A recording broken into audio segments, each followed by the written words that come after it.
এসছিলাম একটু লেন্স কার্ডে চশমার জন্যে, কারণ ছেলের জন্য চশমা নিয়ে গেছিলাম, চশমাটাকে চেঞ্জ করার জন্য এসছিলাম। তো যাওয়ার সময় ভাবলাম বাচ্চাদের জন্য কিছু নিয়ে যাই। তো নেবো একটুখানি খামান। খামান মানে এখানে আগে আমি জানতাম যাকে ঢোকলা বলে, এখানে ওরা তাকে খামান বলে। আর আমিত্তি তো এখানেও খুব ফেমাস, জিলিপিও আছে, আর তার সাথে সামোসা, কচুরি। আর এখানে সবথেকে ফেমাস যেটা সকালবেলা ব্রেকফাস্টে চলে সেটা হলো পোহা জিলিপি। পোহা জিলিপিটা খুব ফেমাস এখানে, সকালে ব্রেকফাস্ট মানেই পোহা জিলিপি।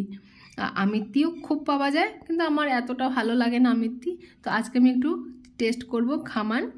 তো চলুন 2 প্লেট খামান নিয়ে নেব, একটা বাবুর জন্য আর একটা সোনার জন্যে।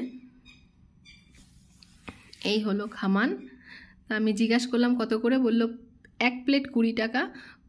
ভালোই, খুব টেস্ট, খুব সুন্দর খেতে, অসাধারণ খেতে, সত্যি আমার খুব ভালো লেগেছে খামান খেতে।